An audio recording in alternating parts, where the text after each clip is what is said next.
must be our goal and our guide. And all that we strive for as a human family, dignity and hope, progress and prosperity, depends on peace. But peace depends on us.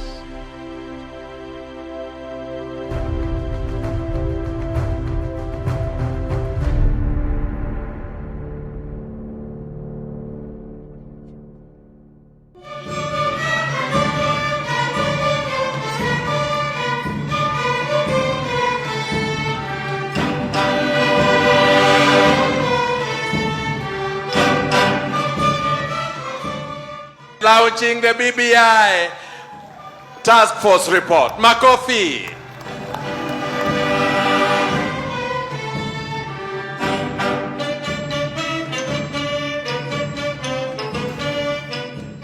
Your Excellency, I am very happy that the document, the recommendations and the proposals that have been put forward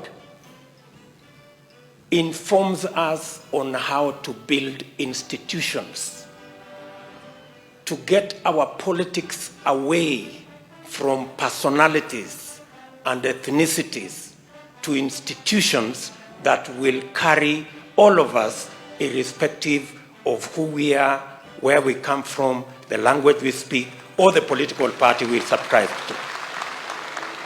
Kusema ya kwamba pesa mingi ije mashinani, tunaunga mkono. Ipelekwe mpaka ifike kama kuanzia 35% kuelekea juu. Hiyo pesa itumike kwa mambo ya maendeleo, not for consumption. Recurrent expenditure should not be above 30%. 70% should go for development. Ni kwa nini baada ya kila miaka mitano tunaenda miaka mitatu ya kazi, miaka ya 2 tunapoteza kwa sababu siasa imechacha? Tunataka tuulize wafanyabiashara wetu wenzetu, ni nini inawazuia? Ni nini kufanya ndio tuhakikishe ya kwamba biashara zenu hazisimami? We must have development plans that are 20 years plus if we are to resolve our problems, my brothers and sisters. Tunataka tuwapatie assurance ya kwamba wanaweza kupatia wananchi mikopo ya miaka 10, miaka 15, kwa sababu they have confidence ya kwamba Kenya will be stable and Kenya will always have leadership, whoever it is.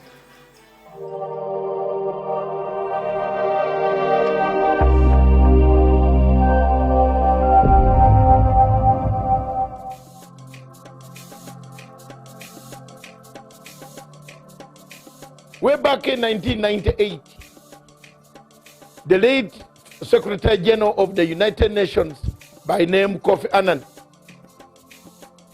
thought of an idea, brought an idea of saying the only way to bring world order where crimes committed that are not punishable in local courts, local countries, regional courts could be taken to an international crimes court. The Rome Statute and Rome Treaty of 1998 July was an offspring of already cooked DSGE intelligence system mechanism to keep Africa under check. Up to date, the French government pays 70% of the salaries of the International Criminal Court, from the porter to the judge, to the prosecutor, and the rest of the other people. This was a project of Kofi Annan and the Kofi Annan Foundation, followed by George Soros as an accomplice of Kofi Annan, brought in by Luis Moreno Campo, and the entire system of the West, some countries in the West, to keep check on African countries that did not agree with the policies of the French and to their policies of Western culture. The International Criminal Court Chief Prosecutor Luis Moreno Campo agreed in all this that yes, he has been picking money, extra monies, and we followed the story together with my group in France, powerful investigators in France who worked together with me. And we found out that, truly speaking, Luis Moreno Campo, Fernandez Gumedi, the former judge, the president of the International Criminal Court, laundered the money, some coming from American banks themselves. This evidence was put in the ICC. In the case of Bashir versus the chief prosecutor, I filed an application which I still have and which I'm going to publicize again so that people can know that I was right. I've been vindicated because the American friends now have found that my credibility is real, that I was right when I stood up to say this court is corrupt. This court launders money, $17 million of United States money, laundered through Bahamas, through New York banks, back to Ocampo's personal assistant, by then called Fernandez Gumedi Silvia, who later on rose to the ranks of becoming the president of International Criminal Court. It has taken us time, energy, effort, resources to investigate the corruption scandal that have rocked the International Criminal Court. Why should African countries continue to be in the ICC, yet even the superpowers like America are saying no, we have enough courts to try our own people? Viewers, it has taken Americans over 20 years to listen to our voices when we told Rainberger in Nairobi that this court is a corrupt court. Today, on the eve of September the 11th, I want to deliver a clear and unambiguous message on behalf of the President of the United States. The United States will use any means necessary to protect our citizens and those of our allies from unjust prosecution by this illegitimate court. We will not cooperate with the ICC. We will provide no assistance to the ICC, and we certainly will not join the ICC. We will let the ICC die on its own. After all, for all intents and purposes, the ICC is already dead to us. A case of the Kenyan people. These cases in Kenya, the chief prosecutor called Fatou Bensouda put serious statements at the end of the cases, discharge and termination. In legal language, these cases pose a very serious threat in the future. What the people of Kenya can do, and they should do, is today to wrap up the work envelope. Because until this envelope is sealed, thrown in Indian Ocean, the chief prosecutor in the future will come and look for that envelope, use it to incriminate people again. It brings me back to the situation. America is sealing its journey out of the ICC. Why do you wait? Why don't you take this opportunity to seal your journeys out of the ICC?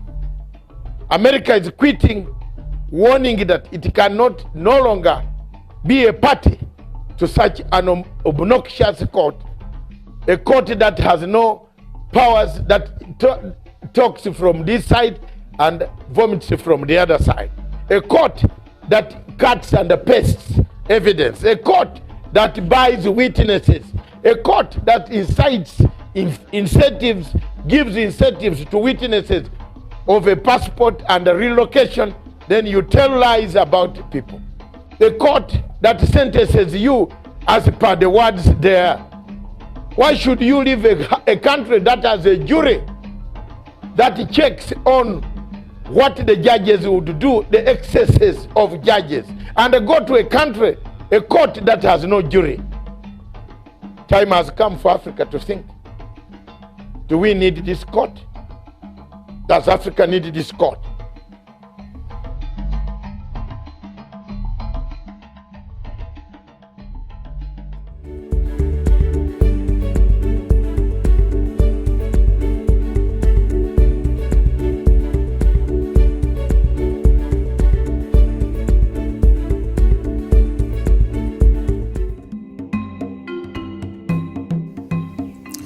Today, thousands and thousands of Africans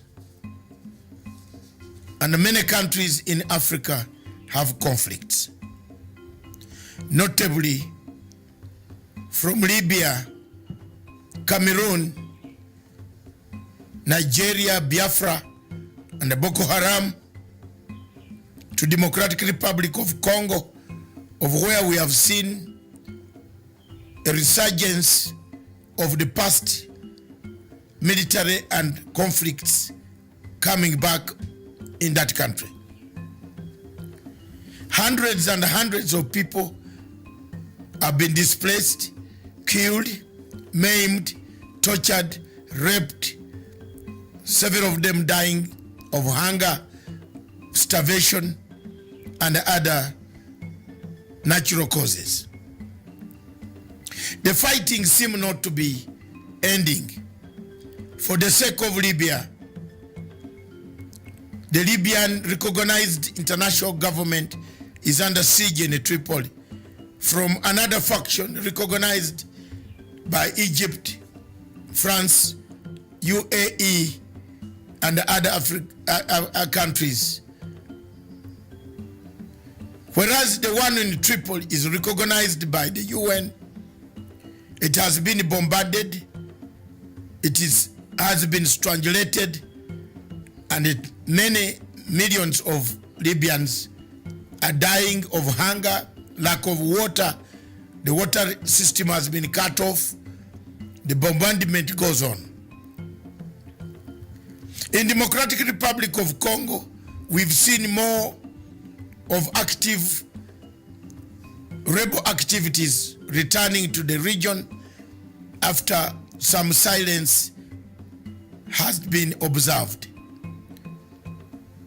When we come to Cameroon, we see millions and millions of Amazonians slaughtered. Yet, when you come to Biafra, again millions and hundreds of millions and millions are worried, displaced, tortured by the Buhari regime.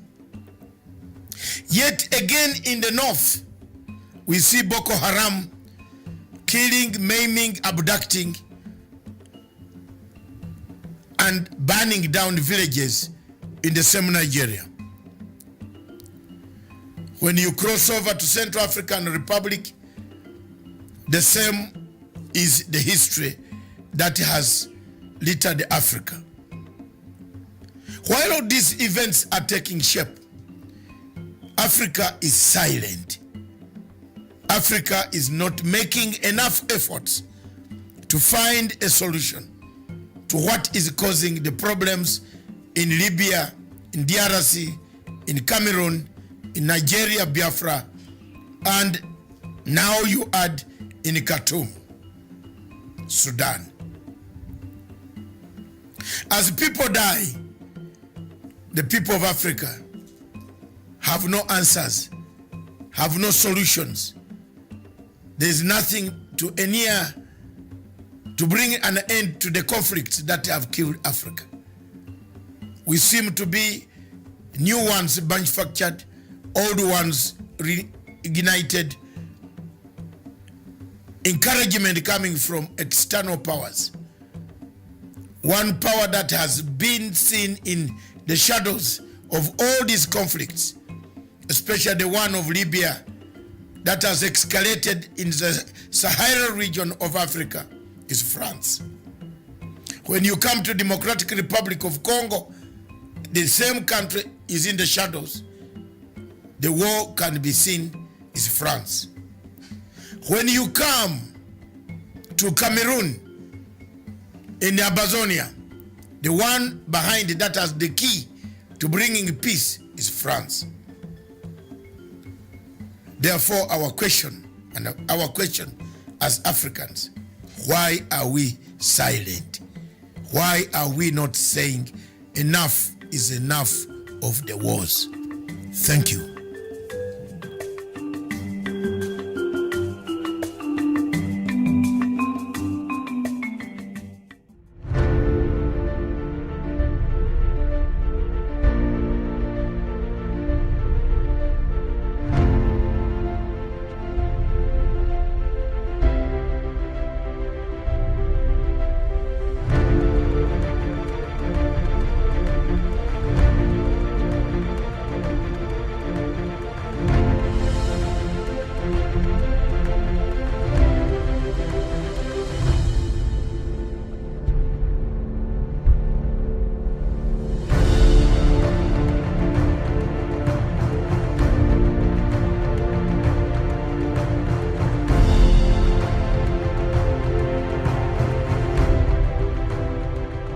Peace must be our goal and our guide. And all that we strive for as a human family, dignity and hope, progress and prosperity, depends on peace. But peace depends on us.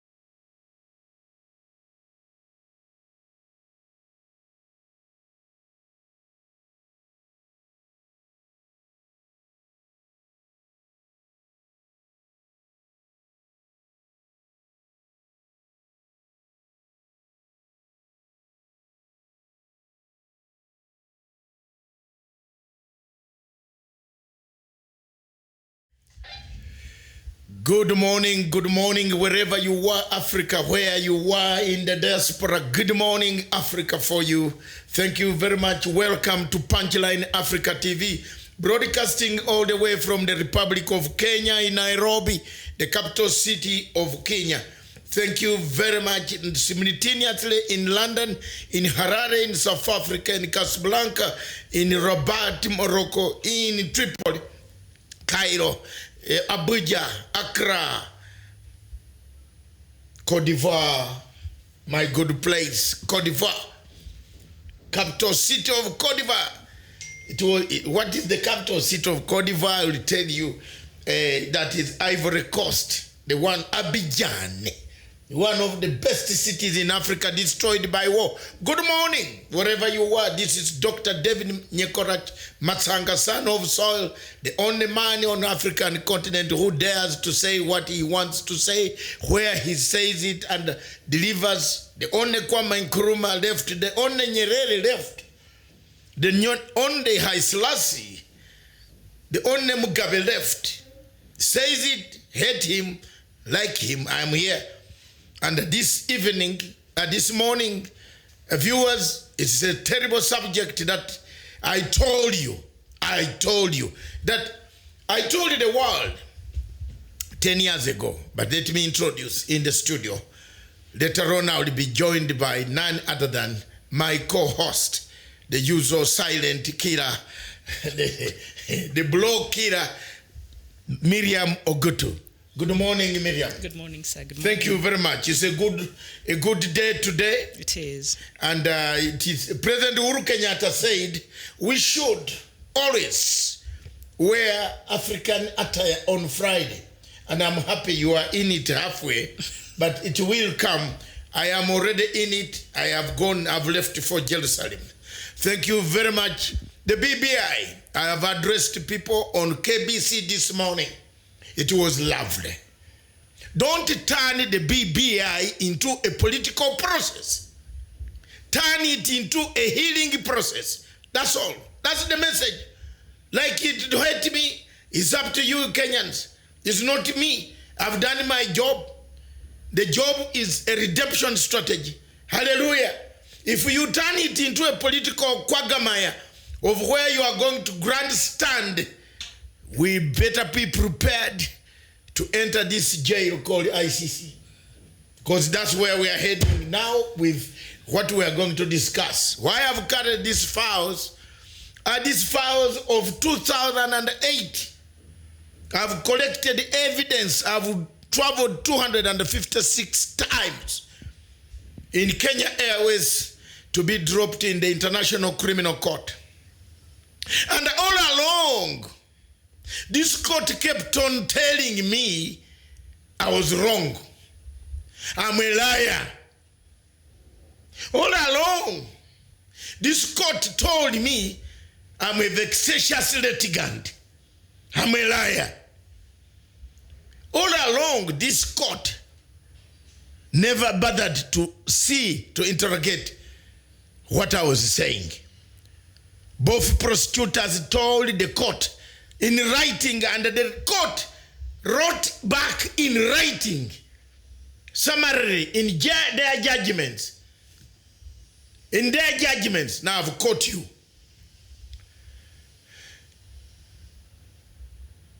I've caught you.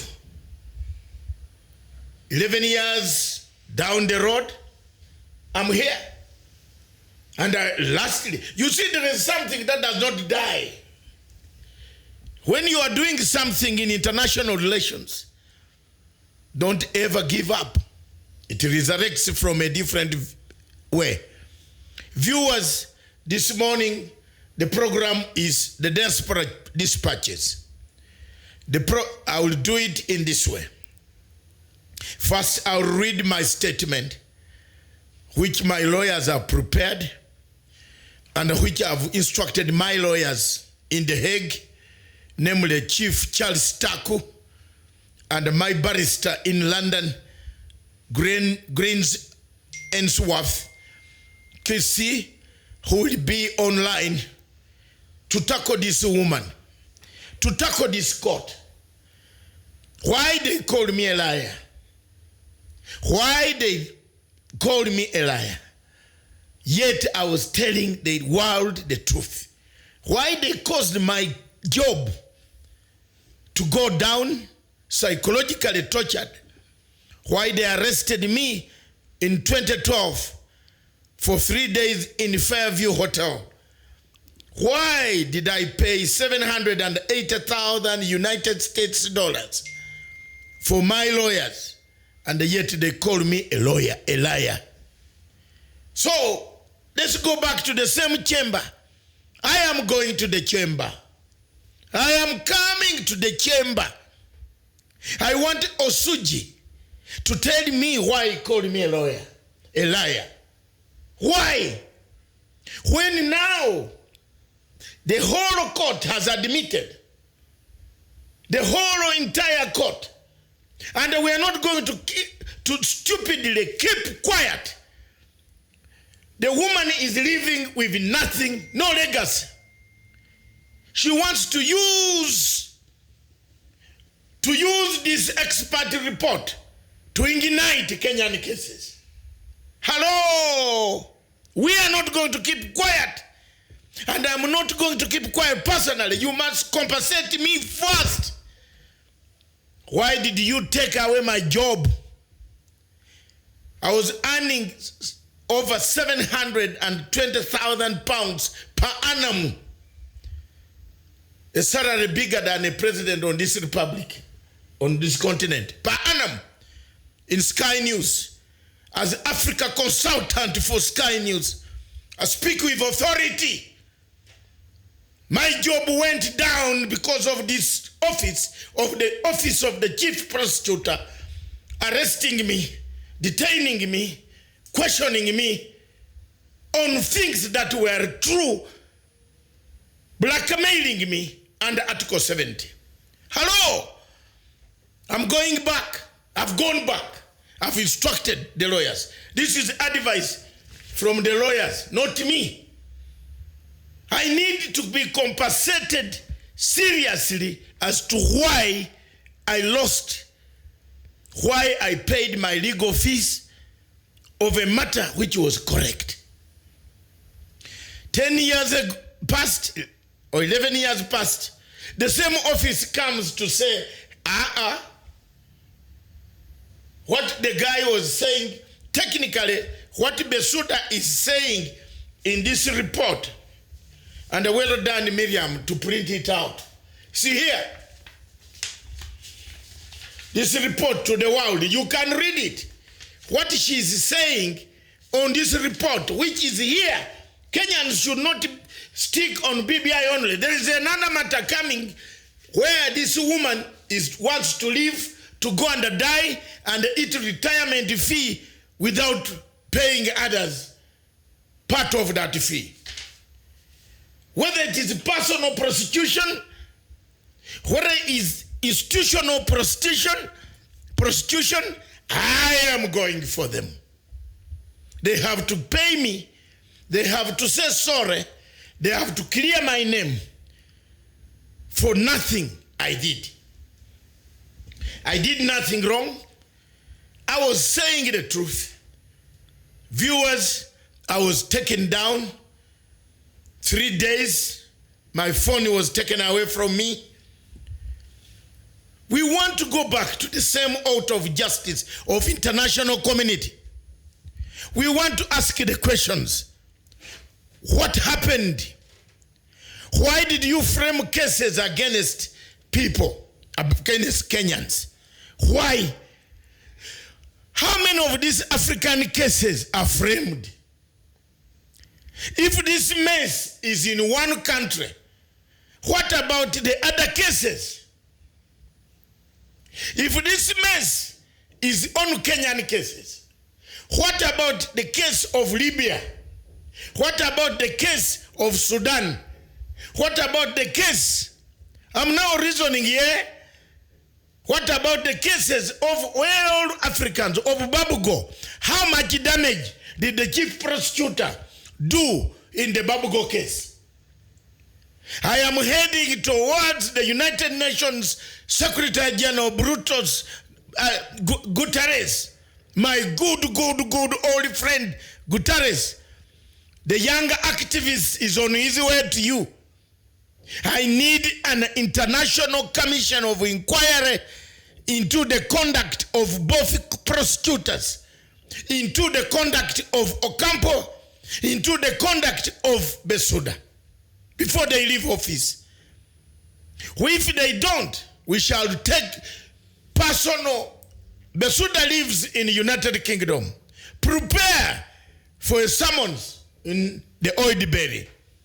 You will not escape, Mathanga. If you don't sort this and say sorry, if you don't go to that court and remove the words that you said, I was a vexatious litigant, a liar. Now you have come out in this document, in this report, you say, you admit yourself, you want to run away when you have damaged other people's careers. You want to destroy others and exit. You want to create a new room for creating new stupid cases. Don't think Matanga does not think. We think. And we have seen what you want to do. And I've already got it from your own office, what you want to do. So I'm with you, ma'am. I'm going to hammer you down, bring you down. We are ready to go on Article 70 of the United Nations of the statute. You lied. Madam Chief Prosecutor, you lied. You punished Kenyans for nothing. How many people have you punished for nothing? How many people have you faked their reports? What happened to Bashiru's case? What did you do? What did the chief prosecutor do in Ali Bashir's case? He got $17 million. Why can't you bring this? Why is the UN keeping quiet? Then bring international agencies that molest we Africans. Why are Africans being molested? And therefore they say, sorry, we made errors. So you made errors. You want to correct them now? You want to correct them by resurrecting cases? We know you had, I know what you talked on Monday. In fact, on Monday, I know what you talked. Don't ask me how, but I'm a very good person. You know, I've tackled you, Madam Prosecutor, before, and I will defeat you. On this one, you have to go to the chamber number 5. My lawyers, Chief Taku and Barrister Griffin, have been told to go straight. You will have your summons by Tuesday. You have to tell the court why you called me a liar. Now you have been fixed here by the experts that you called, you summoned to come into to find out, to assess the experts. You see, one good thing with the developed democracies is the danger is never there. They come back, they need an audit. We in Africa, we don't audit what we have done. We leave you to go. And when you come back, you tell a lie, they will tell you told a lie. Viewers, this is the book. I wrote it in 2010. I summarized it. And I promise you last time, it is coming out. This book contains the story of Ocampo and OTP flawed investigations in Kenyan cases. It's here. It's here. It was written by myself. Behind here, the picture is going to appear here. Everything is here. Here is the book I wrote, and the people called me a madman. Now here is here. I told people the truth. Madam, the office told me I was lying. I said, you are fixing these innocent people. Oh, the investigations were not correct. Oh. They called me a liar. I've kept these things for 11 years. Today, I'm vindicated. From 2008, I struggled, and back from 2005, I've struggled with the ICC.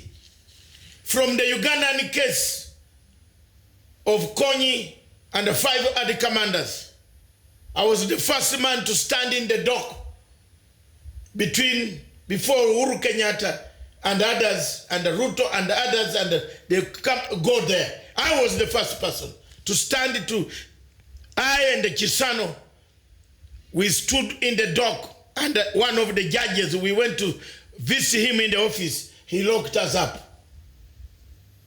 A former head of state, we left our passports at the reception. We were rescued by Riek Machar, calling the United Nations Secretary General not to do this. The judge had said, since you have arrived here and we can't see the man we are looking for, we shall get you now. Then when he knows you are inside, he will come. So here we are. My journey has been a long journey. My journey pays. I have documented each and everything here. I've carried these files well documented here. And each and everything, all these people who did all lies are here with me. Well organized. Now, time has come for me to take a step and I would like to read my statement. Then I leave over to Miriam to interrogate the report. First of all, I want to tell the world I've been at the forefront of exposing the OTP fraud and bungled investigations in the Kenyan cases. The new expert report vindicates me 100%. This report here, this is my statement. I stated that Kenyan cases and other African cases were bungled, flawed by the OTP office. The chief prosecutor has now come back to tell the world that after she has destroyed all of our characters, prostituted our characters, names after spending $1 billion of international taxpayers' money on flawed investigations, procured witnesses, she releases a report to vindicate herself instead of handing herself to jail in The Hague. Point number 3. I have read the report by international experts into the conduct of the Office of the Chief Prosecutor in the Kenyan cases. The report has just repeated what I said between 2008 and 2012, when I ran into trouble with the Chief Prosecutor of the ICC. The report of experts has vindicated me as the only African who challenged the ICC conduct in the Kenyan cases. The report lays bare the same facts of flawed investigations that comprised political malice against all the suspects in the Kenyan cases. 4.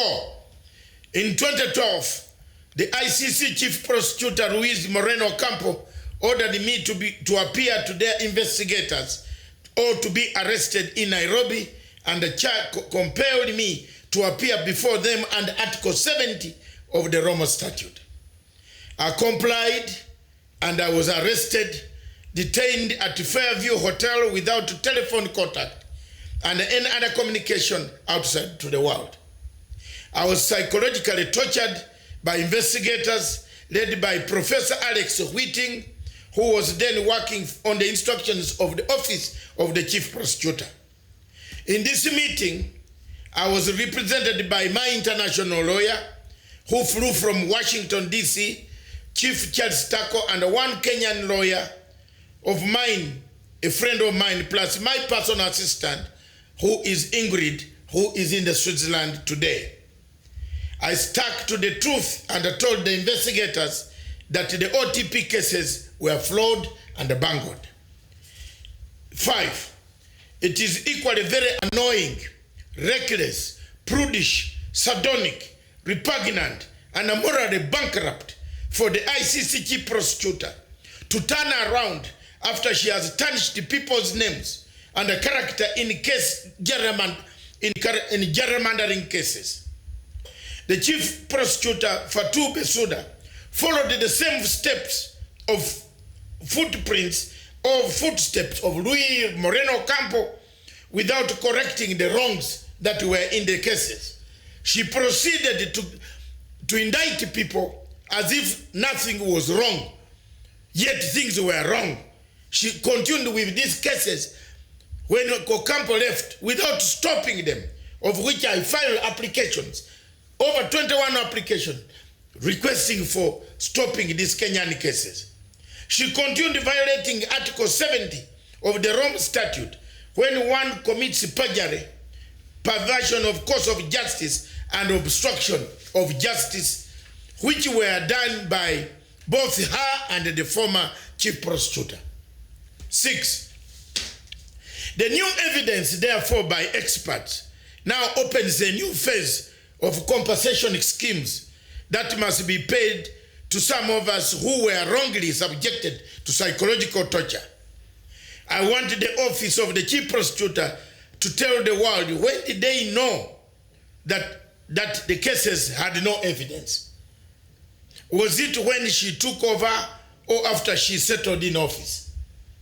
These are serious questions. I raised the questions of procurement of witnesses, like tomatoes in the market, coaching witnesses, faking witnesses, the use of intermediaries in collection of data against political opponents in Kenya, the use of NGOs like USAID, Kenya, and Open Society Foundation by ICC to buy witnesses in Kenya. ICC bought witnesses in Kenya was very serious crimes under the international law. 7, I have today, 29th of November 2019, instructed my international lawyers, Chief Charles Taku, and my British lawyers to file a complaint against the OTP with the view of seeking to clear my name. I was right that the Kenyan cases were flawed. I need a worldly apology from the OTP about my mistreatment and eventual loss of $780,000 dollars that I paid on legal fees for the lawyer, which was never paid by OTP because I was not by then on employment. My employment had been curtailed. My contracts were cancelled with Sky News, and the loss of employment in Sky News as African consultant rendered me jobless, and I had to cough to sell all my properties in order to pay the chief prosecutor, the lawyer, and other expenses that followed during this 1 year of investigations. I therefore seek redress from the OTP. And 8, my lawyers in The Hague have now got instruction to appeal to chamber number 5, and I'm ready, willing, as soon as next week for that application to arrive, which should pronounce itself on the matter as to why both Fatou Bensouda and Ocampo continue telling lies to the world, even when it was clear that the cases were flawed. As we eagerly ask the United Nations Secretary General to constitute or institute a commission of inquiry into the conduct of the office of the chief prosecutor in all African cases. I hate and I love the office of the chief prosecutor, which did a shoddy job against my character and against many Africans who have been subjected to this torture. The wind of hope will only come when an independent commission of inquiry looks into activities of OTP in regard to the mess in all ICC cases that were bungled. Accountability must begin with someone owning up the exercise or the mess that was created, that has harmed and destroyed permanently people's careers in Kenya, in Congo, in Burundi, in Rwanda, in Libya, in Sudan, in Uganda. The careers have been spoiled, and the life forever has gone different due to the OTP flawed investigations, signed and handed over to my lawyers in the Netherlands, Honorable Charles Taku, and the barrister lawyer Griffiths in London, who will be able to prosecute barrister QC. My lawyer will be able to take this compensation further, either personal injury, which we can breach through the British law. Through the British law, Madam Fatou Bensouda, as soon as you step one leg in Britain, I will catch you. So sort this matter while you are there. And I'm telling you this today. I will catch you. I will catch you in your home in Homestead, in Hampstead. I know where you live. I will serve you the summons. You will appear, you will pay, and I will take that house. You have injured me, and there is no way you will walk free. You are trying to bring this case of Kenya through a back door. You are trying to bring these cases through the back door because you are living with no legacy. But don't forget, in Gambia, you can't step there. I will catch you in London. And we shall battle it through an independent court mechanism in London. You have maliced so many people in Africa, but you are not going to escape. Mine, you better be prepared to fight a battle with this guy. Clear me, clear my name. Remember the letter you wrote to me that there was nothing against me. The case, therefore, is closed, terminated permanently. I have it. Remember the audio that you returned to me? I will play it to the world. It is with me. And unfortunately, you made a very big mistake.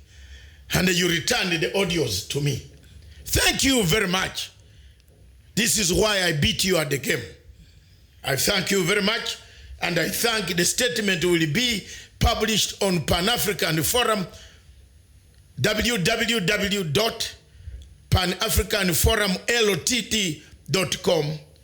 All of you will see the statement. My lawyers will file by Tuesday.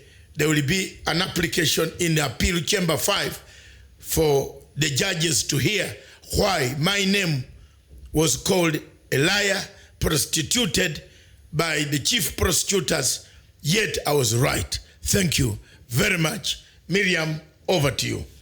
Indeed, thank you so much for that submission.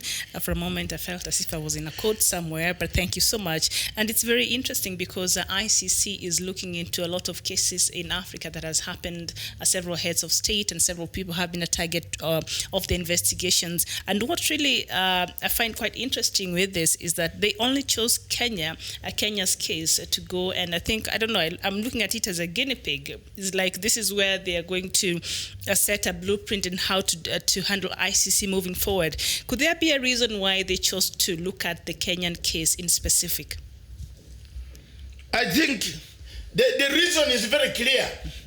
The underrated Kenyans, especially those, you know, this woman, in her departure, the woman said she did not completely terminate these cases. She left some things hanging. Now, she has gone back and let the peers and handlers of these suspects hear me. She has gone back to bring a team of experts. I know all of them, 3 of them. I know them very well. They are reputable firms and reputable people. Some in London and in Europe. She brought them to assess the entire exercise so that they go and pick what was wrong with the exercise. Then from there, she could say, I did not complete these cases. Now I am coming back with fresh evidence, manufactured again. Have you seen? Manufactured. Remember, she has been collecting evidence. She has been collecting evidence quietly in this country with the help of our own fellow friends, our own relatives here, our own Kenyans. Africans were very bad people. We are bad people that Malcolm X said the worst thing of a black man is he betrays another black man. The people who killed Malcolm X were black people, Americans. It was not the white ultranationalists. The people who killed Martin Luther were black people. We have a problem as black people. I don't know why we are given this color, but we have a problem, a very big one. It is ourselves who go to call for sanctions. Changarai called for sanctions for Zimbabwe. He has gone before and left people suffering. You see that? It was not Mugabe who called for sanctions. It was Changarai. Now they are meeting down there, wherever they are. They're asking each other, why did you come first? It is Morgan Changarai who went to Britain and America and the United European Union Brussels calling for sanctions to come and kill Zimbabweans. Hallelujah. It is here today. And when you see Zimbabweans mangering everywhere saying, where did we go wrong? They went wrong by their own people calling for sanctions to come and harm them. That's why you have never heard me in my life calling for sanctions against Museveni. Why? Museveni will be able to eat. President Museveni will be able to eat, but the ordinary Ugandan will not eat. So I cannot, in my politics, I've never practiced sanctions against my country. Never. That's why I oppose the chief prosecutor's report, expert report. You know now Kenyans are quiet. Some are telling lies to these people. Oh, these cases are finished. You'll see very soon Karim Khan coming. Oh, this, don't worry, don't talk about this case. These are serious things. I have picked it from inside the OTP. Remember, I'm an operative, I'm an activist. I have friends even who smell from the cardboard. This woman is not a very good one. So we must stop her before she goes to her scheme. Miriam. Yes, indeed. And I was just going through that. It's a whole 30-page, document. So if you want, you can go online and take a look at it for yourself. But as I was just going through and getting just a summary of what they were saying, as that one of the reasons why the investigations of Kenya turned out the way they and why the cases of Kenya turned out the way they is because the investigations deadlines that were given by Ocampo were very what do you call it? Very short. They did not have enough time to investigate properly. And you wonder, while they were doing this thing, do they, one, understand the magnitude of such a case, and two, the impact it will have not just for the people who are named, but also for the country? They did not know. Now that is why you see they killed people's career. They destroyed the career of people in Africa. They knew these cases. Fatou Bensouda was assistant to Mr. Ocampo. Didn't she know? Did she advise Ocampo that these cases don't need to be brought? There is no much evidence. There is nothing new that you can achieve. Why did she not do it? Where did she write a dissenting opinion against the chief prosecutor? I want those documents brought in court. I want the basis on which she was calling me a liar to be brought in court. I want on the basis of which she called me a vexatious litigant to be brought in court. I want her to account why the office of the chief prosecutor did not pay my lawyer. Yet the Rome statute says once you indict me or you bring me under investigation, the office of the chief prosecutor pays the lawyer. When I made that application for my lawyer to be brought, I filed an application in court of 780,000 United States dollars breakdown of tickets and everything, how my lawyer used to travel from New York, from Washington, from The Hague, myself, back in London, where, and all the work that I was doing, the court says they cannot compensate now. I have to deal with the OTP. $780,000, including my contract that was cancelled in Sky News. Because once she indicted me, she publicized the whole world. You saw my pictures everywhere. They say I have interfered with the witness, yet I didn't. Yet the witness was not protected.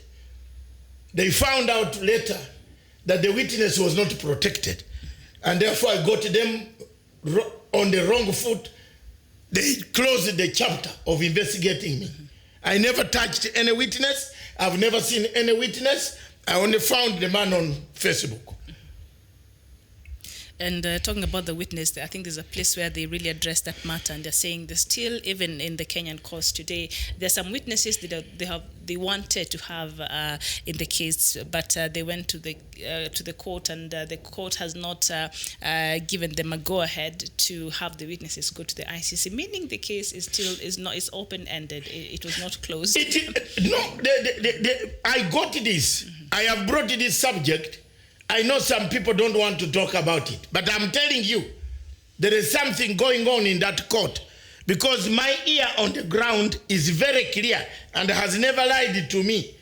That ear on the ground never lied to David Matanga. It has never lied. Believe me or not, for all these 11 years, they never lied to me.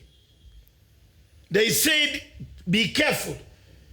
The woman wants to sneak in and say, since that man did not do a good job, I'm doing a good job now. And I'm here. And she's here, and while she's there, she's saying that maybe some of the things and the challenges they were having, especially the Kenyan court, the Kenyan case, and perhaps other cases they've been handling, especially from Africa, is the funding. So, particularly in the Kenyan case, they did not have enough money to pay the consultants or the people they needed in order to build the Kenyan case. And so they even mentioned and confessed there that they had to get funding from private individuals or some outsiders who not to the member states who normally, fund the ongoings of the court. So they got some funding from some people, some private entities. So they have not mentioned who these private entities are, but these private entities, the fact that they were funding this case or other cases also that are in line with the ICC, does it affect the credibility now then of the cases that the ICC is funding? Could we say there was some external influence in the of course, of the cases? All these things, and let Africans hear, those who usually underrate me, hear it today. I am seeking an international commission of inquiry into the conduct of the office of the chief prosecutor, the former and the current one, on how they have conducted the African cases, full stop. And that I have a right as an international citizen, as a citizen of the United Nations, as a citizen of the world, to seek that commission of inquiry. Those who want to help me on this journey, we shall get that commission of inquiry. There are provisions in the Roma Statute and in the United Nations governing statutes that once who are the governors, the Secretary General is the immediate general manager of the OTP. He governs the ICC directly. And I have consulted widely with the Deputy Secretary General, my greatest friend for many years, my greatest African friend in the United Nations. There is a case for these guys to answer. There is a case for them for a commission of inquiry. The office of the Secretary General or Deputy Secretary General can authorize an independent panel that can collect all these evidences and call people. This is not the first prosecutor I have thrown out of office. This will be the second prosecutor to be thrown out of office. The prosecutor Carl Ponte of Yugoslavian tribunal. I am the one who initiated with Witness Africa, a group NGO in Britain. We initiated her being thrown to jail. She had to resign to save her skin from going to jail. We went to Belgrade, and in the town in Belgrade, we found Carl Ponte, the former prosecutor of the International Court of Yugoslavia, Tribunal of Yugoslavia, talking to people, political opponents of the men who were in jail in the in the Hague. We took photographs, we took footage, and we brought the footage jokingly to London. We publicized this footage. The lawyers of the prisoners who had been caught in Belgrade, Yugoslavia, said this is what we have been looking for. We have been telling the court that this prosecutor is biased.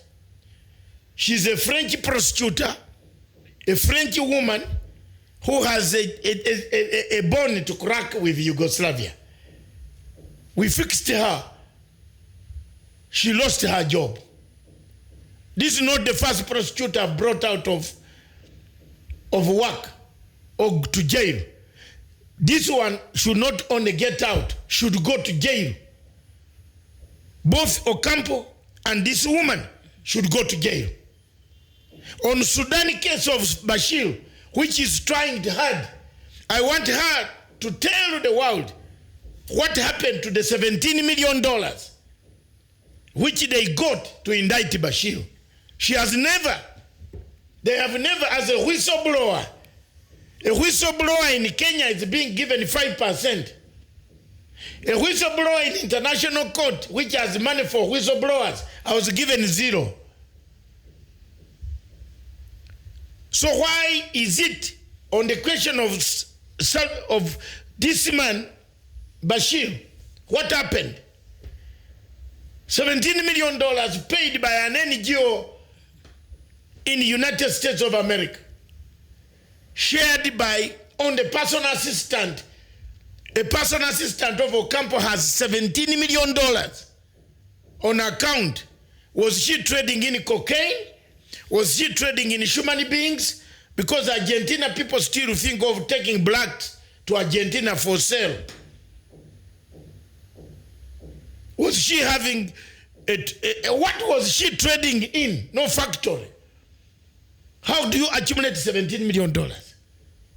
Ocampo later on admitted that he has gambling habits. He used to gamble the money. I smoked him out of FIFA. It's my report. I filed a report. I flew to Geneva and threw the report at the reception of FIFA. Everybody read. You know you don't joke with Matanga. I arrived in the FIFA headquarters with copies. I said, the man you have brought here is a thief. He lost that job. I'm still looking for him. He will not settle down until I catch you.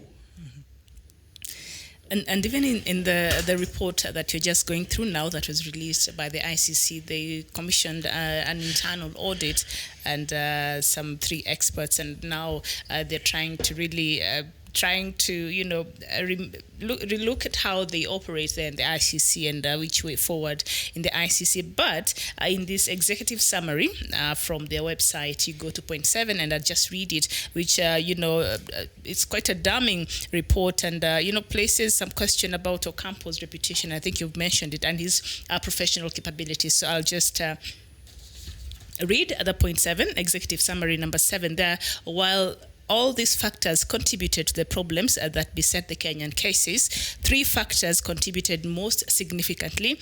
And the first one was the autocratic leadership style of prosecutor number 1, that is Mr. Ocampo, and top-heavy, cumbersome decision-making, that is number 2, and number 3 is staffing practices. These factors undermine the effective functioning of all the aspects of these cases. And he continues to say, the OTP leadership, primarily in the person of prosecutor number 1, that is the Ocampo, was a major contributing factor to the problems encountered in the Kenyan cases. A prosecutor's leadership could best be categorized as autocratic, not open to contrary assessment of viewpoints, and too often marginalized those who disagreed with him or reacting angrily and threatening. So that is the person who's supposed to be a prosecutor of an international case. There you are. Can you hear how they're describing his character? You are. There you are, Miriam. Mm-hmm. There you are. Mm-hmm. And the viewers, wherever you are, that's my case. I rest my case. And unless Miriam has something else, we want to move on to another thing. The African news and the Kenya And you have any African news? I do. It's yes. Somewhere so there in the printer. If there is anything else you want to read, quote from the report. The report can be available. It's a lot, so we just took. It's 30 pages. But you can go to the ICC website. ICC website, 30 pages of report. And the purpose of this report coming now, my people in Kenya, please, those who have ears here, it is out to bring the case through the back door. Thank you. Yes, indeed. So we get into the Kenyan stories, and then later on let's take a break, maybe. Let's take a break. It has been hot. It was hot. Yes. And you remember, okay, all right. Let's take a break. We'll be back shortly.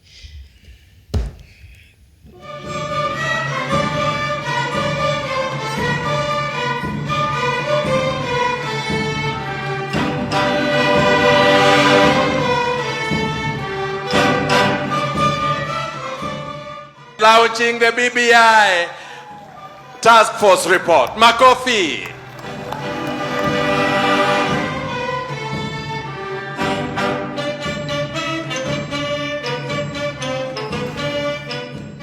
Your Excellency, I am very happy that the document, the recommendations, and the proposals that have been put forward informs us on how to build institutions to get our politics away from personalities and ethnicities to institutions that will carry all of us irrespective of who we are, where we come from, the language we speak, or the political party we subscribe to.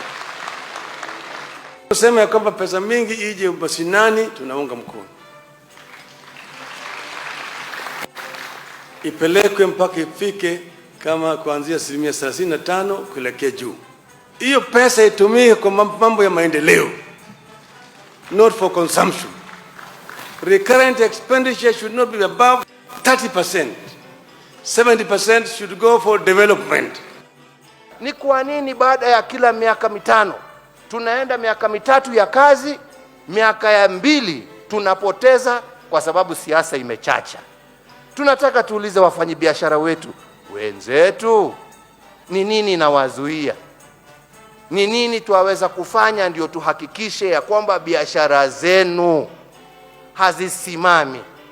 We must have development plans that are 20 years plus if we are to resolve our problems, my brothers and sisters. Tunataka tuwapatie assurance ya kwamba wanaweza kupatia wananchi mikopo ya miaka 10, miaka 15, kwa sababu they have confidence ya kwamba Kenya will be stable and Kenya will always have leadership, whoever it is.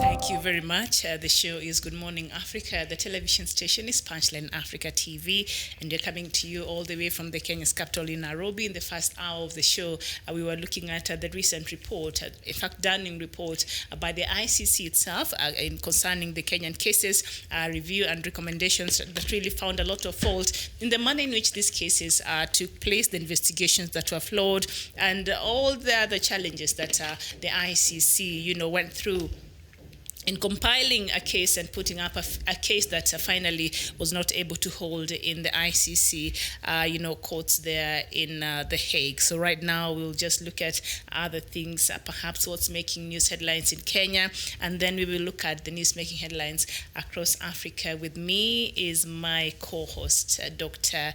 David Matanga. Dr. Ari. Thank you very much. I've done my best. I'll submit my statement will be heard worldwide, and I want to thank everybody who has helped me to steer away from. I have suffered the injustices. I would not be, maybe God prepared, I would not be here with my beautiful Miriam. And we shall go a long way, Miriam. So God said we should stick here.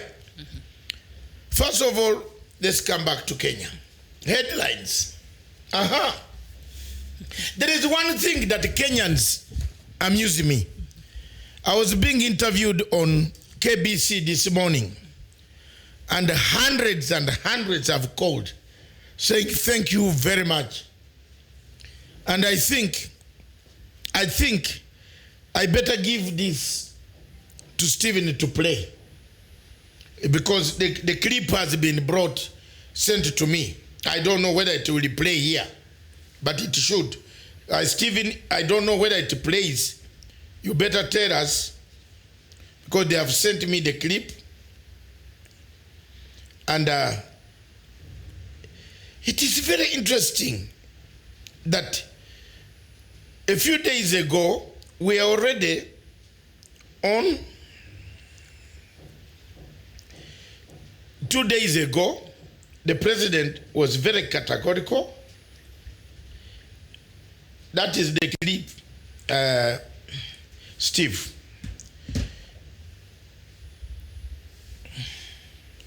So I don't know whether Steve has got it. Yeah. If that clip can play, it will be very good. This, as we said yesterday, don't hijack this thing. Kalonzo was in that place. He did not raise anything. He praised the president.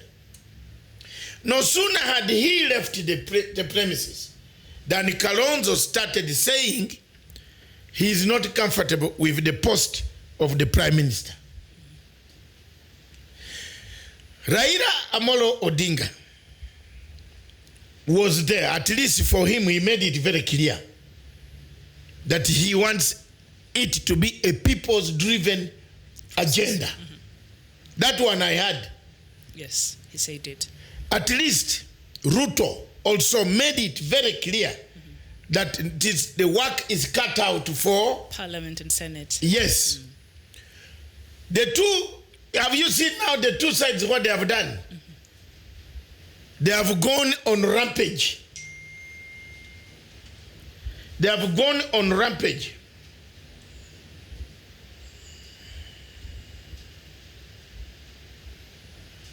They have gone on rampage to paralyze the whole debate of the BBI. Yesterday, Raila said, Hakuna, if it is not the referendum, Hakuna. Kalonzo turns out to say, Prime Minister thing is not very good. Okay, the BBI, the Tanga group, the defunct Tanga Inua, tomorrow they will be in Samburu or Wanjiru. I thought they were broken up. They have not given up. Oh, they've not given up, okay. Now, the lady from Eldoret, the woman rep of UG, she's already up there. And you know we respect her so much. Some of us respect people's women, wives. You can't insult a friend's wife. But she's already yapping that this thing is called Lamentations. The book of Lamentations. Oh. This is exactly what she said. So, if we're not careful, we are back to square one.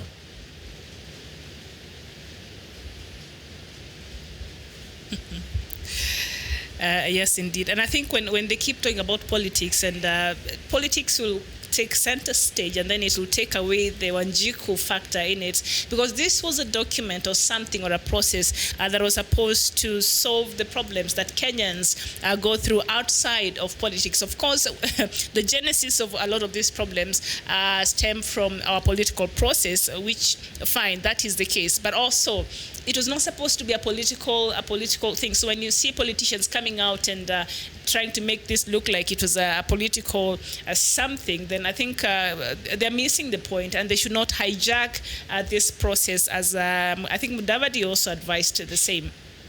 Politicians should not come and hijack the process and make it look like it was for settling of positions, and because that is not what the BBI is all about. So, thank you very much.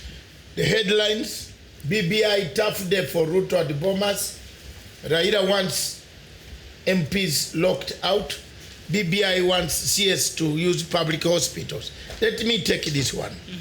Yes, why do you want to go to another hospital when all of us go to this other hospital? So you go to the same and feel what is felt. Not just CSS, I would even go further and say all these politicians, members of parliament, all these people should all go of us and experience the public service so that they see how bad it is. That perhaps will encourage them to want to do more in terms of allocating developmental monies towards where it's supposed to be. It's because they don't use a lot of the public services. That's why they are out of touch, and they really don't care about the pathetic situation a lot of our public services are. So I think not just the cabinet secretaries, but also that should extend to all our politicians, because even if somebody is suffering just from I don't know what, they take the first flight to another country to go seek for treatment. I think this should be curtailed unless it is something that Kenya cannot. We don't have qualified doctors here to look at, and then that should be the case. But also, they should be encouraged to go to public hospitals and use other public services so that they can be in tune and in touch in what Kenyans get to go through every day seeking for these services, which they cannot even afford the alternatives to go to a private anything. Thank you very much, viewers. I have just seen a copy of the former Chief Justice Mutunga, William Mutunga, and Boniface Mwangi. I don't know what they are plotting. Plotting? People can meet in a mall. Yeah, but the two always have something in common. NGOs. Yeah. Yeah. Mm-hmm. So I liked the Chief Justice, the former Chief Justice. He was a good guy. At least there was sanity in the court. Mm-hmm. The sanity today, I held a Wiper Democratic Movement executive meeting, headquarters in Karen. Today we discussed the party's future and issues on BBI. So then you came out to say you don't like the Prime Minister. Let's move on to another African talk. Help some other Africans, the ones in Kenya. Yes, difficult. So perhaps we'll just look at them item by item. Now in Sudanese transitional authorities has approved a law on Thursday, that was yesterday, to dissolve the former ruling party and repeal a public order law used to regulate women's behavior under former President Omar al-Bashir. But bottom line, Bashir's party, which is the National Congress Party, has been dissolved. What could be what will happen now? You see, the biggest problem of Africans is we are black. Or the people on this continent will remain black, and the hearts are also black. Why do you dissolve a party which you never created? You are dissolving rebels, insurgents. These people are going back to cocoons and start fighting the same government and instill fear in the army. Another military coup will come. This is heading to nowhere. Even this Sudan, the NGOs that are demonstrating will be crushed. And the person coming in power in Sudan is going to be more radical, that the world will forget about him. Mm-hmm. He will sweep all these guys. You see, why do you go to dissolve a party? Did you create it? It has followers, millions and millions of followers. Where do you want them to go? That one is my comment. So I wonder what actually they intend to achieve. What will this really achieve in the bigger schemes of things there in Sudan? So that is very interesting there. So the two measures responded to key demands by a protest movement that helped overthrow Bashir in April. The implementation will be a crucial test of how far transitional authorities are willing or able to go to overturn nearly 3 decades of rule by the former President Omar al-Bashir, who came to power, by the way, through a coup in 1989. And Doctor, before I go so far, I don't know if you were watching yesterday the international field, and I know you are a Liverpool fan. And there's a case that has been dragging in the courts in the UK for 30 years over a stampede that happened 30 years ago in 1989 that saw about, is it 75 or 95 fans die? And so they wanted the police commander at that time to be held accountable because he's the one who, told the gatekeepers to open the gate and allow more people to come in the stadium, although the stadium was already full. So 30 years, I think this is one of the longest dragging cases in the UK. Liverpool fans lost their lives, and now the court found... Hillsborough, yes. Hillsborough. Yes. Sorry. Hillsborough match was one of the... I think you were there. I was you there, were in the yes. UK, yes. It was, I want, I always don't miss. But when I'm in UK, I prefer watching from my screen. You don't go?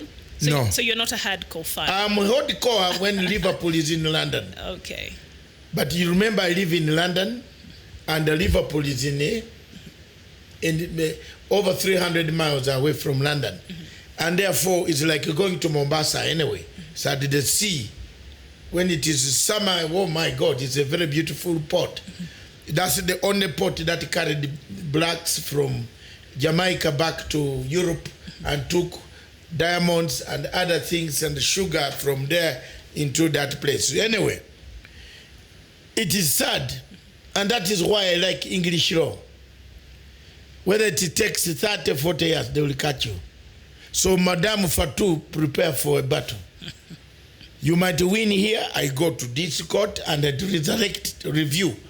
Any evidence in English courts that is got and you have been excused and said go home, if they get fresh evidence, they knock your door. Yeah. All right, and we move to Eritrea, where Eritrea is now accusing Qatar of plans to assassinate influential Eritrean leaders. According to a press release from Eritrean Information Ministry, it added that Qatar was guilty of subversion, including supporting opposition groups and encouraging protests and demonstrations in Eritrea cities against the government. Another regime change in Eritrea. No, Qatar... Eritrea and Qatar are disagreeing over Somalia. Qatar has come and taken over the influence in Mogadishu. Eritrea bought the influence, got Faramijo, and Faramijo allowed Eritrean troops to come into Jubaland. There is also serious tension and standoff in Jubaland. So it is a time for payback. If they can, Afaki, the only way to get Afaki working is through, and he cannot be removed. He has to be removed. If Omar al-Bashir was removed, I think anybody is removed. No, there is no army man who is capable to remove Afaki. No, he trained those guys to royalty. They have your royalty of the highest degree. So there will be no taking him out very soon. You remember it's the loyalists who took Mugabe out? Yeah, they analyze it has and he was an internal to the grave. Analyze it is an internal instigated coup. It could happen. It could happen. But Qatar cannot manage. Maybe Qatar will pay generals to get to oust him. That is okay. All right. And so 19 people, no, not 9, the East African community has launched a joint program to address regional and cross-border security. And now the East African community has committed $11 million to fund, funded by the European Union in a response to the growing security threats in the six-nation bloc and its neighbors. $11 million. That's a lot of good money to fund security programs. Yeah, that is very good. That's the European Union. Yes, that's very good to enhance security, especially in places like Kenya, where there is domestic violence, there is police stations are not adequate. In Mombasa, you saw people crying that you have to run a long distance on foot looking for the people. The cars are not having petrol. That is very not bad, Miriam. That's a very good welcome gesture from the European Union. And also there was a shock. Guinea-Bissau went to the elections on Sunday. I think we've talked about BBI so much we've missed out. There's an election that happened on Sunday. Also there's an election, Namibian election that happened on Wednesday. We're still waiting for the results. But in Guinea-Bissau election that happened on Sunday, I think the results were very shocking, as now the incumbent, Mr. Jose Mario Vaz, came in a distance fourth, according to the results, and so he will not be he will not be advancing to the presidential runoff because none of the two leading candidates were able to meet the threshold to be, announced an outright winner. So what does this say about Guinea-Bissau's democracy so far? The president was voted, came fourth, not even second, the incumbent. And then he took power. No. Now they're going for a runoff because even the ones who led did not get the threshold, the 50% threshold, so they have to go and rerun. And the first two are the ones who are going. But the president was voted fourth. If we could be doing this, maybe we could take this model from Guinea-Bissau and be voting out these leaders who we don't agree with. I think the ballot can be more powerful in terms of what leaders we want to lead us. You see, every African leader is trying to change the constitution, Miriam. And I don't know, it is only Kenya that you cannot change the constitution for term limits. It can spark a very big violence or term limits. But every African leader will try to hang to power. That's the truth. All right, and in other news, in Congo, 19 people have died in the latest rebel attack near the city of Beni, where outraged residents this week stormed the United Nations base to demand protection, the UN said on Wednesday. The attack in Oicha, about 30 kilometers from Beni, took place overnight. Beni Territory Administrator Donak Kibwana has confirmed. He blamed the Ugandan-based Allied Democratic Forces rebels, who have killed more than 1,500 people in and around Beni in the past 4 years. It is sad that that rebel organization still holds up in the hills and the mountains across the Rwenzori in Beni State, where they have been operative. But I think there should be somebody who is funding them for them to sustain. They sell the diamonds. Whom are they selling these diamonds? Whom are they selling gold? Whom are they selling timber? Who's doing business with them? That's another way of effectively policing the regions that have got rebels. All right, very much. Good, thank you very much. And now in Cameroon, the Social Democratic Front Party has called on the head of state, President Paul Biya, to postpone the upcoming twin legislative and municipal elections in case peace is not restored in Cameroon's crisis-hit northwest and southwest regions by the elections date. The national vice president of the party, Joshua Osei, made the declaration yesterday, even in Yaoundé at a press conference. So they want to call off elections because of what is happening in Amazonia. And I don't know, in Paul Biya's mind, thinks one day he'll wake up and Amazonia will stop fighting, Amazonia will stop agitating to have their own country. He seems to be living in a bubble because that is not going to happen. Amazonians are really, they want to have their own country. Why is he ignoring this cause? I think a leader walking dead, a walking dead man, is dead but walks. He doesn't know what is happening. He thinks everything is okay. The minders are telling him, no, you don't worry, we shall contain those guys. Amazonia is one place where we have had very many difficulties, and let God help us. I hope this place will change one of these days. Thank you. All right, and lastly, we go to Biafra, where the leader of the indigenous people of Biafra, IPOB, Mr. Nnamdi Kanu, has alleged that the late nationalist Nnamdi Azikiwe started the problem Igbo people are currently suffering in Nigeria. Kanu made the claim while faulting claims that Azikiwe was one of the greatest Igbos of his generation. I think the Amazonians watching, you can tell us what you think about and those sentiments by Mr. Nnamdi Kanu. All right, so Doctor, that appears to be what we had today, but of course we are waiting for the results, elections that happen in Namibia. We're going to look at them, and perhaps tomorrow we shall break down, not tomorrow, Sunday. On Sunday. Why am I thinking tomorrow is Friday? Yeah, because you have a date. No, today is Friday because perhaps I'm having an official trouser. I normally have jeans on Friday, so that's why. No, you have a date. Yes, with myself. So we'll see you here. A date for bowling. Not really. What are you going to do on Friday? I'm by myself. Stephen, are we able to play that clip? Oh, we forgot. Oh, yes, the other one. The clip, yeah, I've sent. For the are we able? Remainder of our time. Mm-hmm. Yeah, play it. Yes. Bring it on. That is my clip this morning. Let Kenyans listen and the world listen.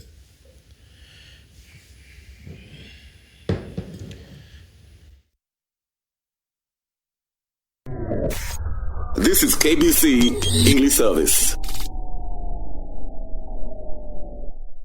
Friday it is 29th of November, the year 2019. We're winding up the week just before we head into the mood for Christmas festivities. And as we continue even talking matters, entertainment, lifestyle and fashion, we're going to speak a little bit of, headlines in terms of politics. And yesterday we saw the Orange House being launched officially and being presided over by ODM party leader Raila Amolo Odinga, a function where we had sort of dissenting voices with regard to BBI report, with the former premier pushing for an initiative that will be people-owned, while Deputy President and his allies are rooting for parliamentary system. Dr. David Mathanga joins us one more time, Chair Pan-African Forum, and a man who's been pushing for redemption strategy. Mathanga, these sentiments by the political honchos, does this initiate the beginning of a tussle that will cripple the report of Building Bridges initiative, a report that was lauded to be reconciliatory? Thank you very much, listeners and viewers, wherever you are in the world listening to KBC right from Nairobi. Thank you. I just want to take one serious opportunity to tell Kenyans and let them hear. This is not a political journey. This is a healing journey. Redemption strategy is healing. Redemption strategy is truth, reconciliation, restitution, reparation, forgiveness, accountability. This is what this report is saying is a process. Is telling you we have had troubles during election. Every time, every 5 years, we have troubles. What's the trouble? The trouble could be the Electoral Commission. The trouble could be, why do we kill each other? This process is not about politics, about staging positions, about which position people should take, about which position people should have. Kenyans are missing the point again. The leaders have hijacking the thing to a different direction. If you can tell me that you now want this, you start to make it a two-way process campaign of Ruto versus Raila Odinga. This should not be allowed. And the President Uhuru Kenyatta should hear this. If you created this BBI for that journey, let Kenyans change the narrative.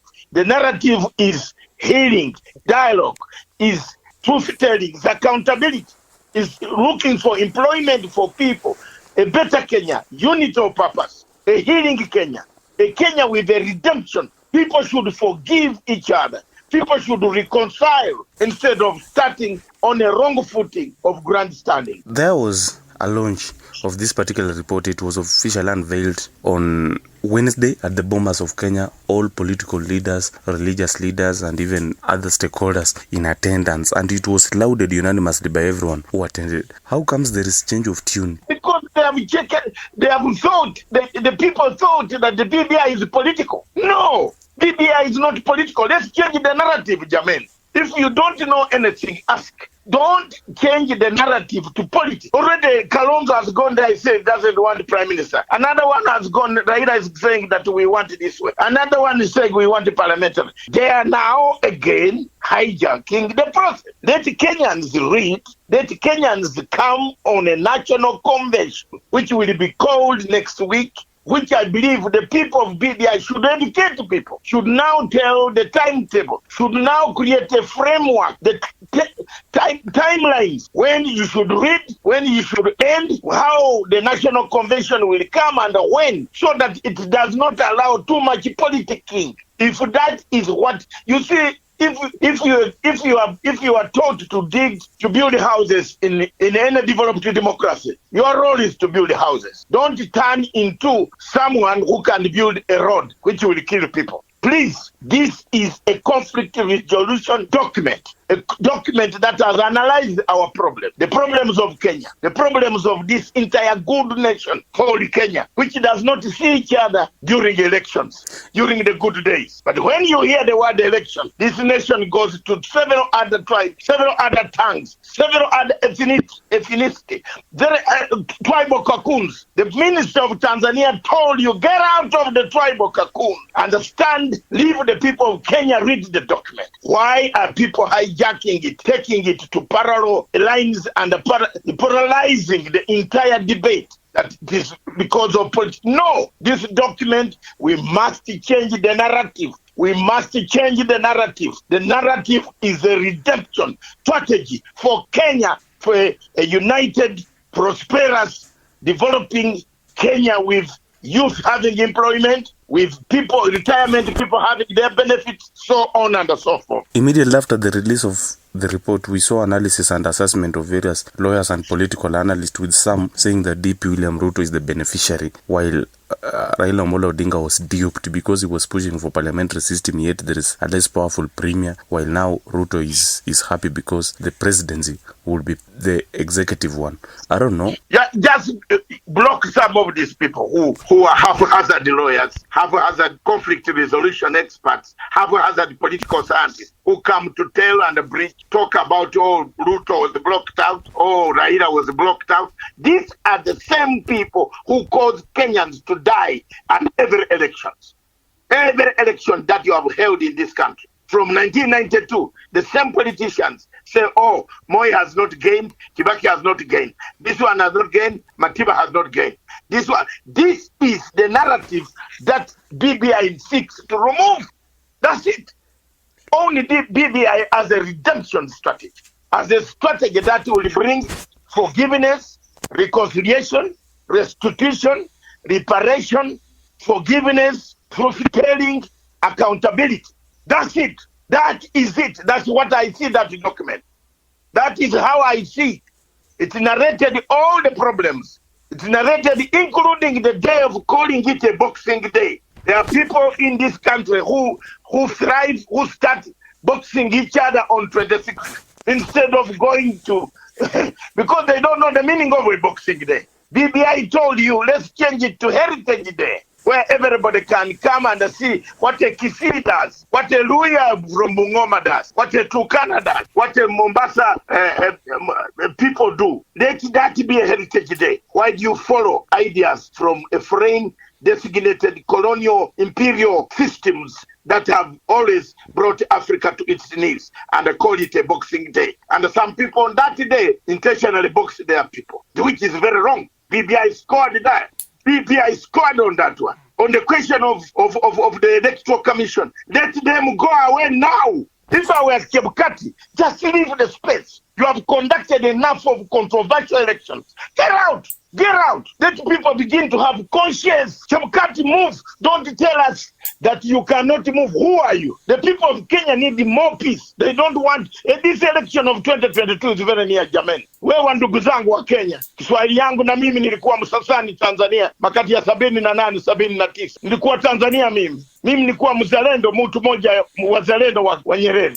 Lakini wacha niambie nyenye wa Kenya, mavurugano inakujanga kwa watu ya siasa. Watu ya siasa sasa wanaanza kupanga namna watapitia njia za kupitia kuingia kwa madaraka. Hii document ikue ya watu ya Kenya. Let the Kenyans read it, interpret it, and have a national convention. Come to one place again and say, yes, Mzee, this one we don't want. Yes, we don't want. Yes, we want this. Yes, this is not right. Youth, we want more jobs. This, we want more development. Muachane na hii mavurugano, muachane ya kupanga bale siasa ya kuingia madarakani. Mutaleta shida, mutaleta mavuruku kubwa hapa. Finally, your assessment about the report, what do you think? Was it fair to all parties concerned? It is fair to Kenyans, not parties. Who are parties? Our parties foreign, our parties Ugandans like me, our parties British, our parties Americans. No. The parties are Uganda are Kenyans. When Kenya is peaceful, Uganda is peaceful. When Kenya is peaceful, Tanzania is peaceful. But when Kenya has mavurugano from political honchos, the honchos that you call in the first statement, political honchos have now positioned themselves. These matters can be left. The document is out. I see some people even saying it's a book of lamentations. Sorry. Such a lawyer, I don't know how she passed her law. She should have actually failed, if I was the one marking such a document of such a woman. When you look at such things, it is not very good. Let the people of Kenya interrogate it, ask where they are not sure, and the peace will return. Uhuru Kenyatta will leave a legacy that once there was a president who united the people of Kenya, who removed tribal cocoons from Kenya, who removed violence from the politics of Kenya, who removes city politicians being increased during the election year, tents being built around the mosques during the election year, because you are expecting dead body of what I'm saying. Always a pleasure. Conflict resolution expert David Mathanga joining us this morning to give his thoughts with regard to dissenting opinions over implementation and execution of BBI report. All the best and happy weekend ahead. Thank you very much, all listeners of KBC. God bless you. Don't forget, it is your healing time. Let Kenya heal. Thank you.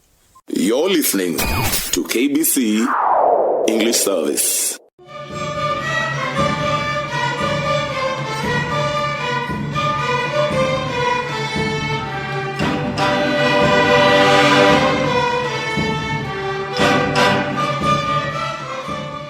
Launching the BBI task force report. Makofi.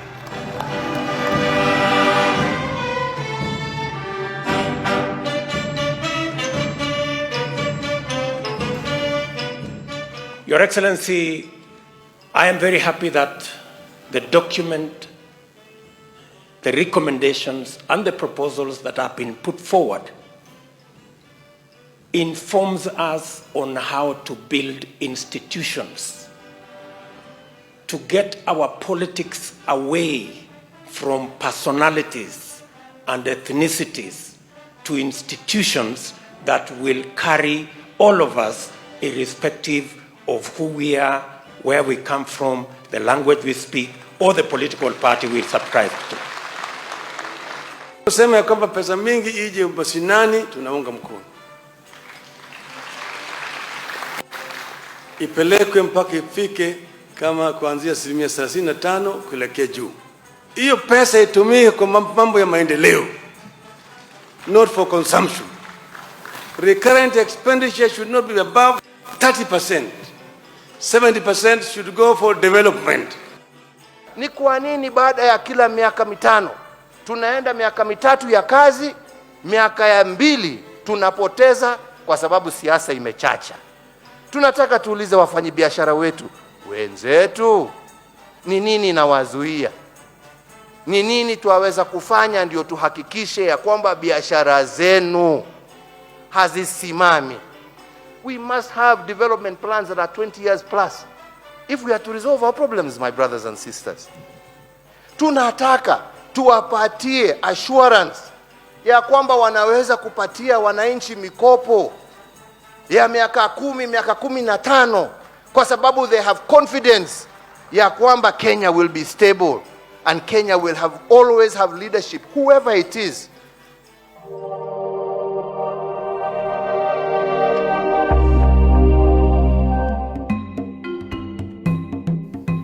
Viewers, good morning.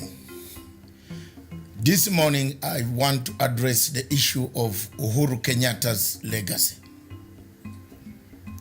The legacy of His Excellency President Uhuru Kenyatta of Kenya keeps on moving, keeps on going forward and forward. Since the handshake in 2018 that brought about the peace, the tranquility, the unity of purpose, President Uhuru's star has been rising. All over Africa, people are thinking of using the model that Kenya used to stop any form of violence, chaos on the streets after elections. As you know, all of you are aware that elections in Africa produce two things after or before or after the voting. Disputed elections, winner takes it all, loser doesn't accept the results. But the Kenyan model takes us miles and miles away from the normal type of democracy. The democracy, a negotiated format, a consensus format. A democracy that gives consensus a chance. A democracy that talks about the future of a country, the unity of a country, as opposed to a fragmented country, polarized country, where most African countries find themselves in. We have seen in the last 10 years or so, most of the elections in Africa have been contested by the opposition. Very few people in Africa, countries in Africa, where opposition has conceded defeat and come up to congratulate the winner. We have seen the South African model has worked very well. The Ghanaian model has worked so well. I don't see any other country in Africa where the models have worked well.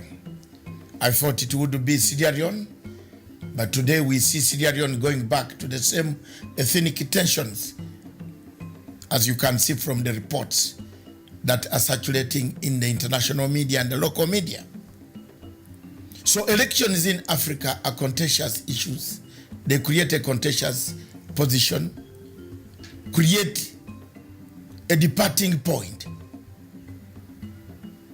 for the people of Africa, of that particular nation.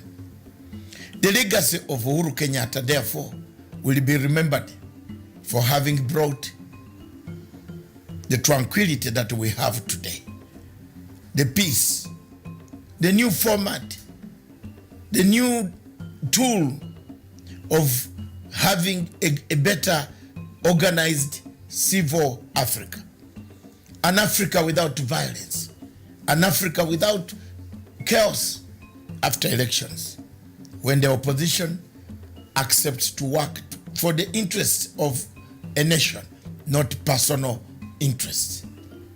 This has worked in Kenya, and thank you very much, Your Excellency President Uhuru Muigai Kenyatta, for the tenacity and the steadfastness that you have guided this handshake up to today.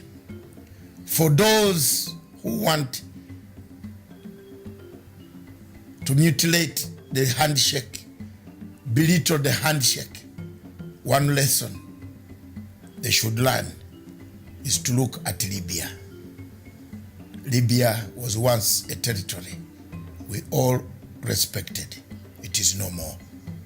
Let's keep the handshake and the legacy of President Uhuru Muigai Kenyatta. Thank you.